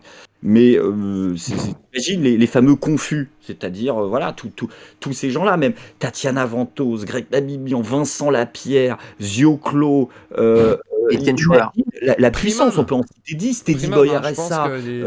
Ouais, Teddy, non, Teddy, il est extrême droite pour les gens de gauche. Tous les Tipeee en commun. Mais en fait, c'est un truc de malade, en fait, ce qui en sort. Et demain, t'arrêteras d'avoir des... Parce que ce qui est génial, j'adore regarder, moi, c'est mon petit péché mignon, je vais sur YouTube et je regarde les vidéos d'analyse de la fachosphère de France Inter, etc. Et j'adore parce que ces types ont encore 12 ans de retard et ils sont tous en train de te dire encore que Soral est le navire amiral, que... ils te font des articles pour dire Dieudonné remplit les salles et tout. C'est incroyable quand tu lis les trucs, les mecs, ils ont 20 ans de retard. Donc...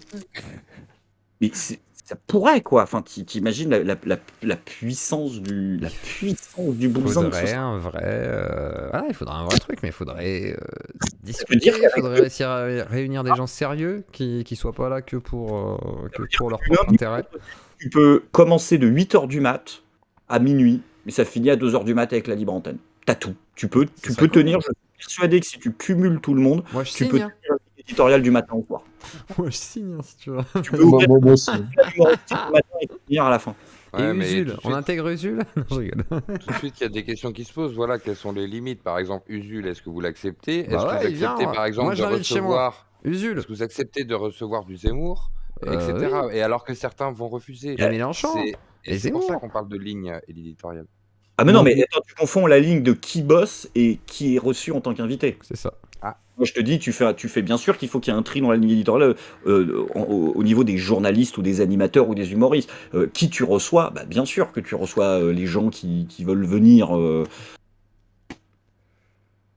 Et après, tu fais ton Tout ce que tri les gens selon recherchent, certains c'est- critères, tu vois. Tu vas vérifier surtout si tu peux le faire, en fait. C'est surtout ça. C'est est-ce que tu peux le faire? Par exemple, est-ce que j'invite Bad Mulch? Bah non, il veut pas parler avec moi. Non, je rigole. Mais en gros, est-ce que j'invite des gens avec qui je peux converser ou pas? Est-ce que ça peut avoir un intérêt aussi? Il y a plein de choses qui se réfléchissent, en fait. Les C'est gens vrai que tu pourrais attendent même surtout de inviter. la- Moi, par exemple, un rock soccer, ça me gênerait pas.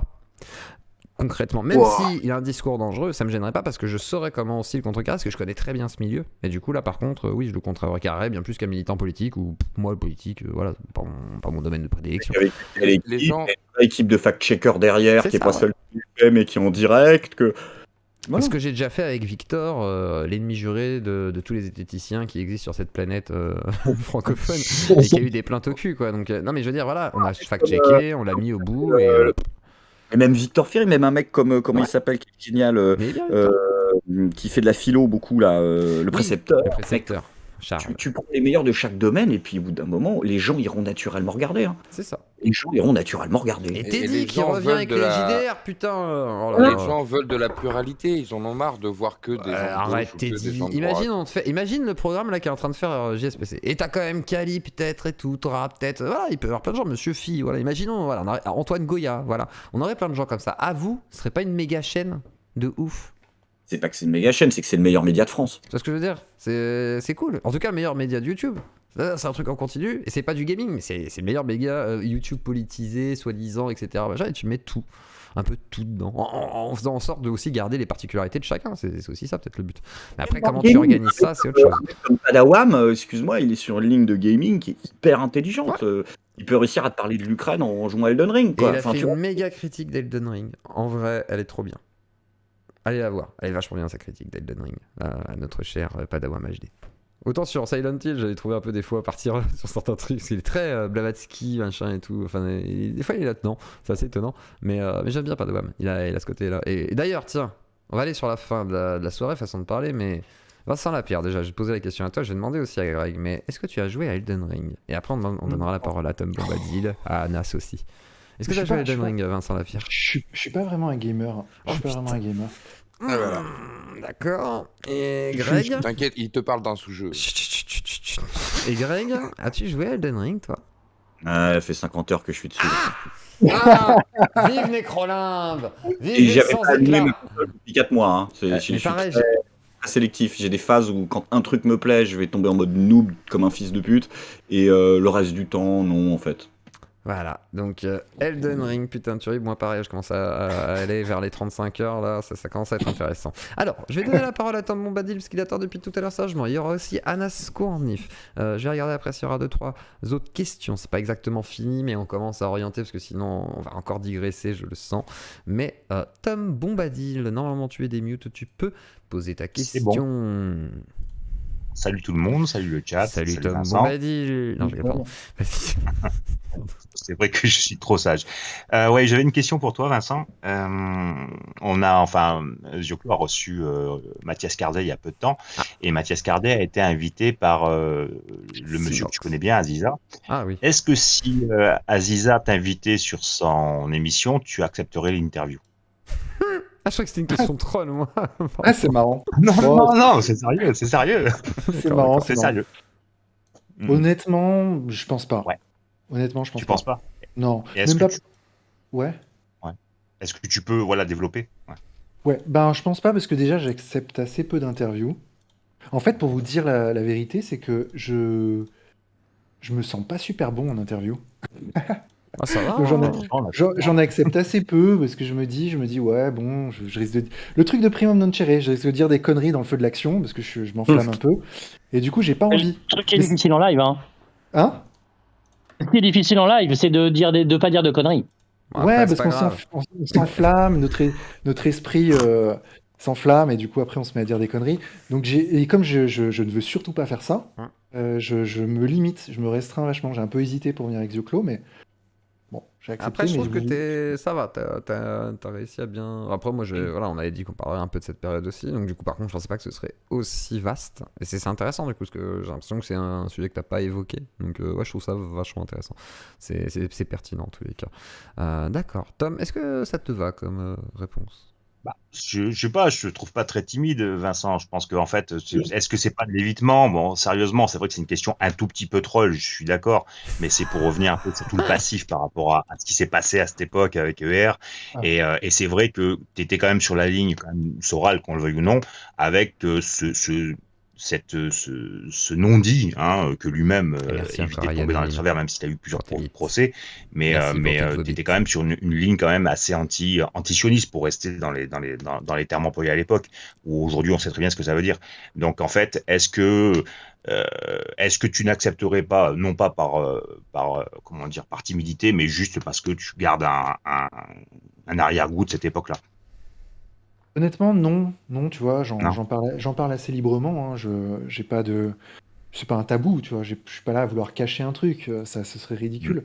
Non, non, c'est vraiment parce que je m'estime pas assez bon en fait pour pouvoir intervenir sur ces sujets-là. Tu vois, est-ce que je me dis, ouais, tu vois, c'est plus pas, je sais pas quoi te répondre. Non, non, J'en ai. mais je sais pas, il n'y a pas de problème, hein.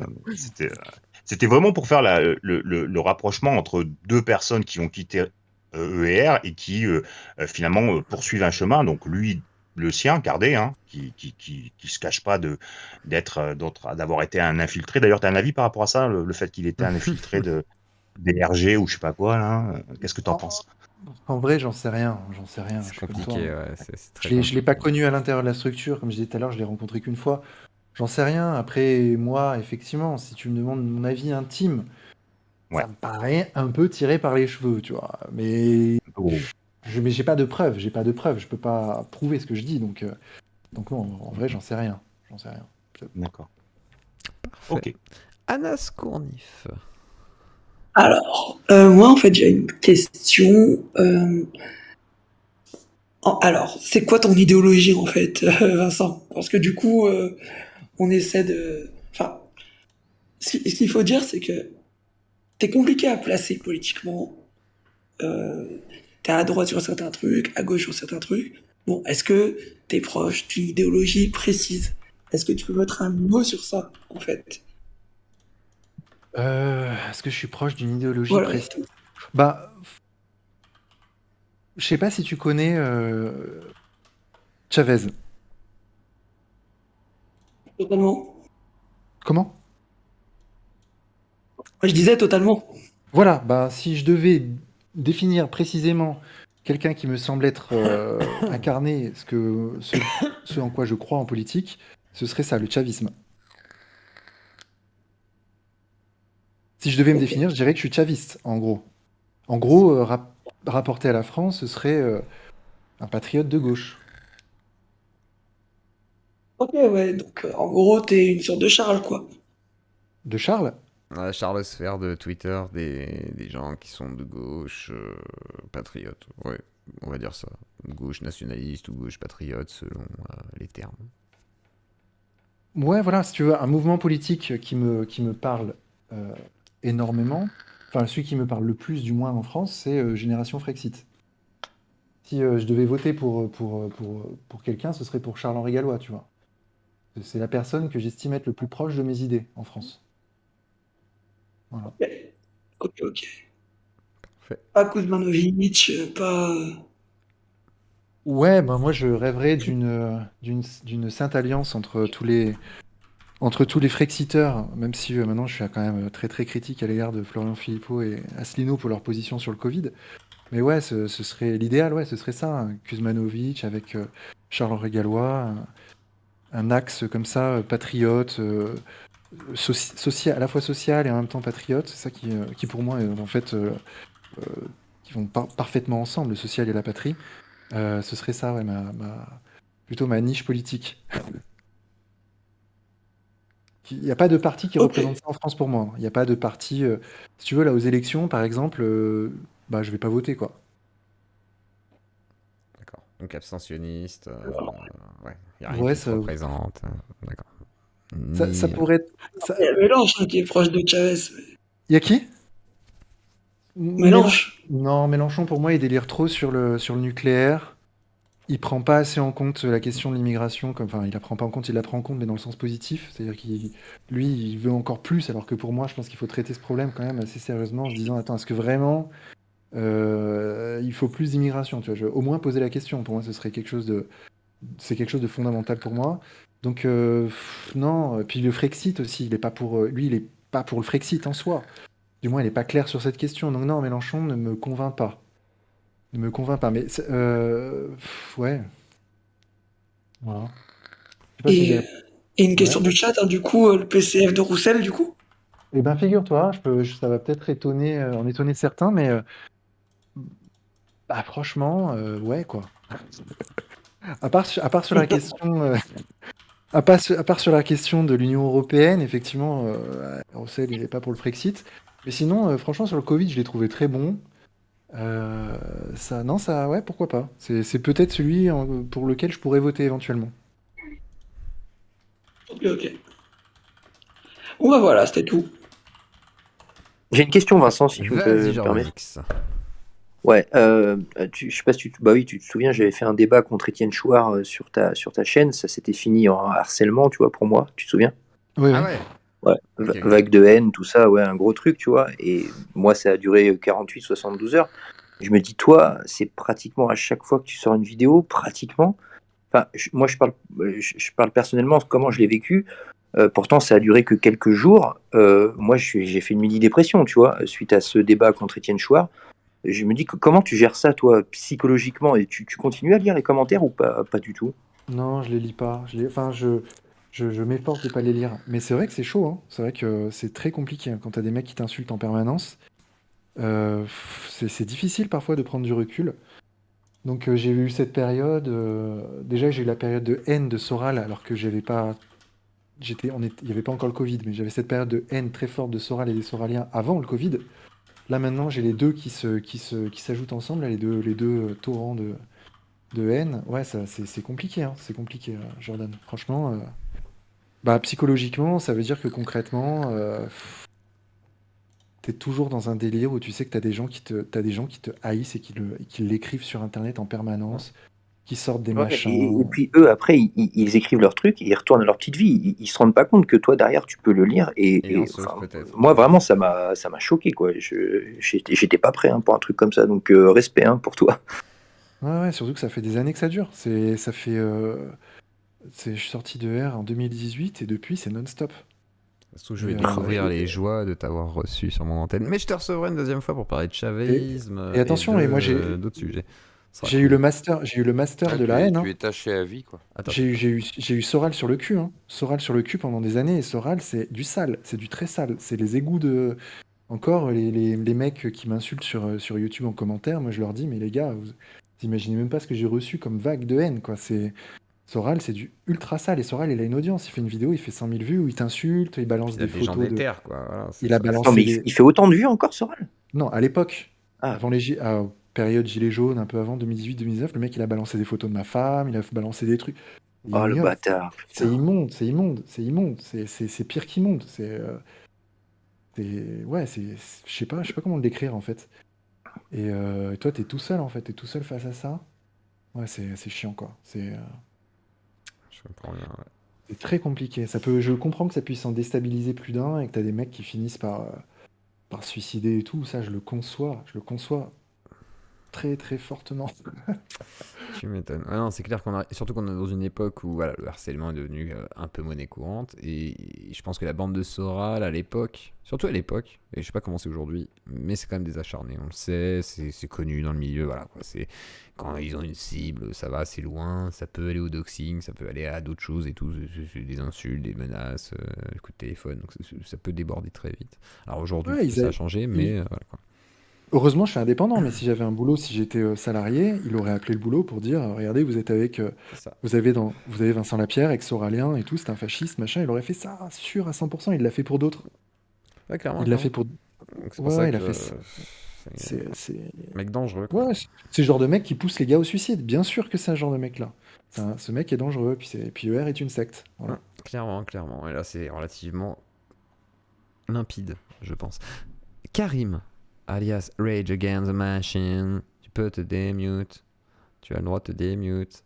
Tu peux te... Karim, tu m'as dit faut me démuter parce que je veux poser une question à Vincent. Au lieu d'écrire liker les amis là. Oui, je suis là. Oui, voilà. Non, je suis là. Non, je rigole. Bonsoir.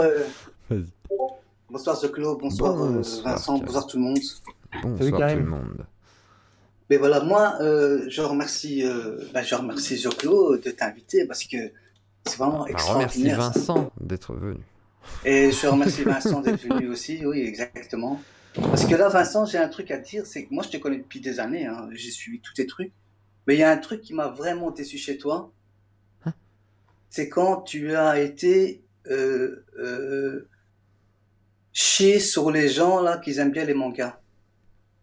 Tu sais, t'es parti faire un reportage sur... à l'époque du livre de contre-culture sur les mangas. Ah ouais. Ouais, parce que t'avais été à la Paris Manga, je crois. Ouais, et en gros, voilà, t'étais avec le gars qui analysait. Alors c'était trop drôle parce qu'en fait, t'avais le mec qui analysait avec son idéologie un peu bancale, et t'avais un Vincent qui était à côté qui rigolait un petit peu et tout, mais je crois pas. Enfin, faudrait la revoir. Mais en fait, je sais pas c'est deux trucs différents, Yoclo. En fait, je suis allé à la Paris Games Week, truc de gamer, de jeux vidéo. Ça, c'était avec le gars là de R qui analysait qui avait sorti un livre chez Contre-Culture sur les jeux vidéo, sociologie du gamer. Tu vois, drôle ça. La référence au livre de Soral, Sociologie du Dragueur. Mais je crois que Karim, c'est ça, Karim. Je crois que toi, tu parles Moi, en fait, c'est quand tu as interviewé les gens là, qui étaient en train de foutre leur gueule. T'étais en train de foutre de leur gueule, quoi. Tu dis, mais pourquoi vous lisez ça? Vous êtes, c'est quoi cette sous-culture? T'étais comme Zemmour, quoi. T'étais en train de dénigrer les mangas et tout. Et je dis, mais bon. À la Japan Expo, j'imagine. Et ça, à la Japan Expo. Et je dis, mais pourquoi tu. Je dis, alors quand tu parles de Chavez, c'est bien, mais les mangas, c'est pas bien. Je dis, mais. Et c'est à partir de là que j'ai arrêté de te suivre. C'est pas le même niveau non plus, on va dire. Ah ouais. Disons que... là, vraiment, tu m'as beaucoup déçu à ce moment-là. Je dis, écoute... Pour qui il se prend pour dénigrer sur les gens. Parce que, tu sais, les mangas en France, c'est 8 millions de... One Piece, je sais pas, ça a été vendu 8 millions. Voilà, tu peux pas chier sur ces gens-là, quoi. Ah, mais alors là, Karim, mais je te rejoins totalement. Et je vais même te dire, je lis des mangas moi-même. Puisque mon manga préféré, c'est Gun, que j'ai lu mais plusieurs fois, tellement j'aime ce manga. Et ça m'étonne que tu aies ressenti ça, parce que, sachant cela, que le fait que je lise des mangas, ça m'étonne que j'ai pu faire ressentir un mépris à l'égard des mangas. Faudrait que je re-regarde ce reportage. Après, c'est peut-être aussi de la maladresse de ma part. Hein. Faut pas... Moi, tu sais, t'es sur YouTube, t'es dans un endroit où tu fais un reportage, t'es obligé de faire des remarques, de lancer un peu des pics, de trucs. Il y a cette logique-là aussi qui peut te pousser aussi à aller au-delà de ce que tu penses. Je le conçois, et t'as pu mal prendre un truc, alors qu'en fait, moi, je lis des mangas moi-même. Et je crois que je le dis dans le reportage que je lis des mangas, puisque en fait, ça m'intéresse vraiment de savoir pourquoi les gens lisent des mangas, qu'est-ce qui les a amenés sur cette culture. Je suis étonné de ça. Je suis étonné de cette lecture que tu as eue du reportage. Ça m'étonne. En tout cas, si c'est ce que j'ai pu faire ressentir dans mon reportage, j'en suis désolé. C'était pas mon intention. Tu te souviens, tu avais interviewé des filles, ils étaient en train de dire un manga, et tu les as interviewées. Et puis, je sais pas, tu te souviens plus de... Je me souviens, mais j'ai pas en détail. Pas en détail. Mais oui, par exemple, les gens qui s'habillaient, qui faisaient qui se déguisaient en héros. Des cosplays, ouais, peut-être que j'ai dû être un peu narquois, possiblement. Franchement, je m'en souviens plus bien. Après, moi, je pense que je pourrais l'être, pourtant je respecte la culture manga, mais Vas-y, Rayman. Moi, je me souviens justement d'un passage, je crois que ça devait être une convention où t'avais filmé, mais tu t'avais taclé les figurines pop, à raison d'ailleurs, elles sont totalement moches. Elles sont horribles. Ah oui, c'est ça. 30 balles, non, en vrai, 30 balles pour des figurines pop, c'est une arnaque. Non, mais pour 30 balles, t'as une figurine qui est belle, en fait, qui est bien faite, ou le truc moche, pop, où c'est un template moche que tu changes. Ouais, j'avais fait une critique là-dessus, ouais, effectivement. Ouais. Je crois que t'avais juste un peu Je me souviens, je crois que tu l'avais dit en rigolant en plus, en disant non mais honnêtement, quand tu parlais au gars qui essayait de protéger ça. Oui, c'est vrai, c'est une patate. Ouais, c'est vrai que c'était un peu laid, mais après voilà. Puis t'as le droit de penser, voilà, que c'est pas forcément joli. On n'est pas obligé de tout valider dans le manga, Karim. Hein, c'est super. Franchement, je te remercie parce que c'est un truc qui existe depuis des années dans ma tête et là, grâce à toi, je me dis, mais c'est incroyable. Franchement, la Claudie, ça se trouve extraordinaire. Vive la Claudie. Vive la les gens, bah oui, parce que je te dis, c'est un truc depuis des années. De quoi? Tu voulais parler à Vincent? Ouais, non, mais oui. Bah profites-en. T'as autre chose à lui dire? Non, c'est juste ça, franchement, c'était ça. Désolé de t'avoir blessé, si je t'ai blessé, sache qu'en tout cas, j'ai. En fait, ce que je vais dire, c'est un peu bête, mais je n'ai de mépris pour personne, en fait, quand je fais un reportage. Souvent, on m'a dit, ouais, tu te fous de la gueule des gens et tout, mais en fait, en vrai, non. Les gens, je les aime par défaut. C'est-à-dire que j'ai rien contre les gens. Même quand je vais voir des gens, des antifas, même si demain je vais voir des antifas qui m'ont frappé dans des manifs, je vais aller les voir et j'aurai à cœur de vouloir discuter avec eux, même de dialoguer, d'aller boire une bière. Enfin, moi, tu vois, je suis plutôt ce genre de mec. Je suis pas le type qui va mépriser, prendre de haut. Enfin, voilà. C'est marrant que tu perçoives ça. C'est marrant, mais c'est peut-être le montage aussi, parce que du coup, dans le montage, on garde que les climax, que les pics, que les trucs un peu qui ressortent. Mais en fait, 90% du reportage, je suis en mode cool. Enfin, tu vois, ouais, bon, bah, écoute, je prends ta critique en tout cas. Moi, je te remercie d'avoir répondu. Moi, tu as rétabli la vérité, quoi, de tout ça. La vérité. Parce que toi-même, tu aimes bien aussi les mangas, alors que voilà, c'était un peu. Ouais, moi j'aime bien les mangas, bien sûr. Mais n'empêche que carrément, moi je dis que les mangas d'aujourd'hui c'est de la merde et que les mangas d'avant ils étaient mieux. Tu vois, genre Rouginzet, tout ça, à chaque fois je reviens sur Pat Labor, tout ça. Du réac. Voilà, c'est comme ça, merci Victoria. Voilà. Et Jacques Alatali, Live Matters. Oui. C'est con. Bon, alors. On va aller sur la fin. Alors, attends, je t'ai écrit un petit SMS, tu me diras, Vincent, ce que t'en penses. Je pense que ça pourrait être pas mal au pire. Et on verra ça plus tard. Dernière question. C'est la question de Calivision. C'est la question que j'avais dit que je te poserais. Parce que Cali voulait savoir. Il m'a dit, oui, parce que c'est un débat que j'ai eu, en fait, je recontextualise. J'ai débattu avec Badmuch. Il m'a dit. Zemmour, c'est un fasciste, par A plus B, je l'ai démontré sur les 10 points d'Umberto Eco. Moi j'ai dit, je suis pas d'accord, Mussolini, c'est pas Umberto Eco, il définit pas ça. Bon, on s'est pris la tête. Zemmour est-il fasciste pour toi? 14 Clairement points. Non. Voilà. Pour moi, je suis pas un spécialiste du fascisme. Et après, je demanderai à Greg. Voilà, comme ça fera la tournée. Je suis pas un spécialiste du fascisme, hein, mais franchement, ça me paraît exagéré comme critique pour le coup. Et ça décrédibilise du coup les vraies critiques qu'on peut faire de Zemmour, et il y en a. Il y a des vraies critiques qu'on peut faire, mais dire c'est un fasciste, non, d'un point de vue historique, non. Et je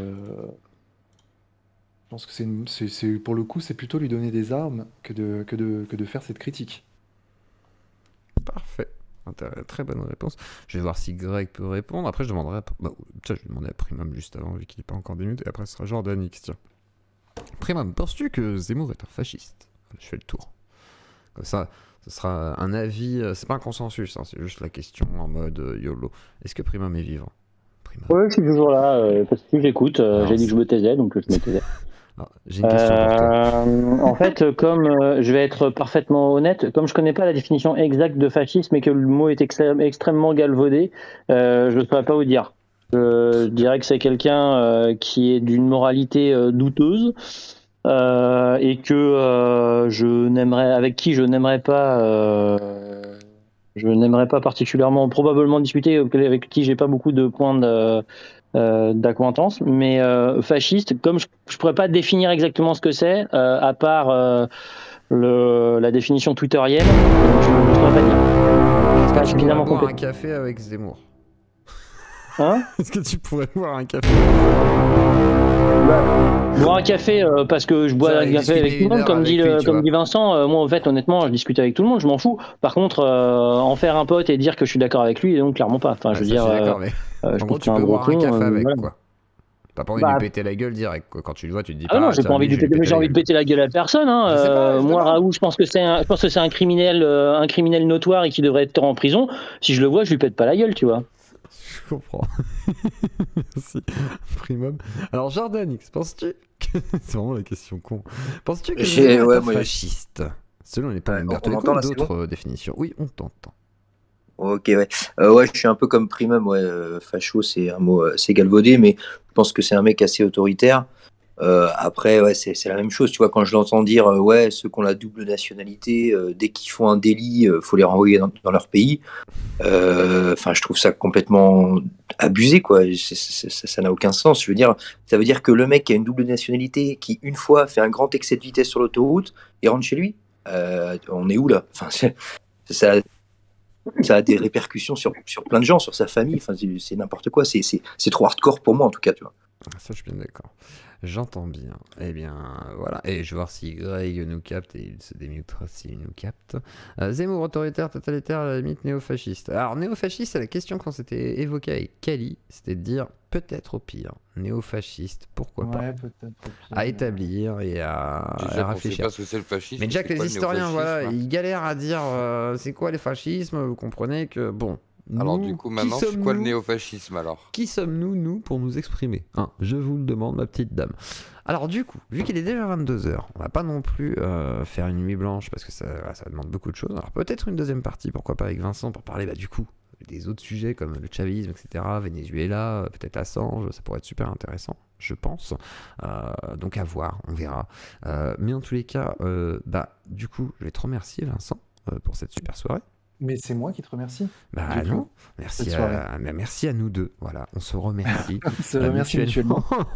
Et puis merci à Primum, à Greg qui sommes passés, avec Jordan X aussi, avec qui vous aviez fait un feat à l'époque. Donc du coup, comme ça, ce sera aussi sur une rediff YouTube. Hein, ça vous permettra d'apprécier tout ça.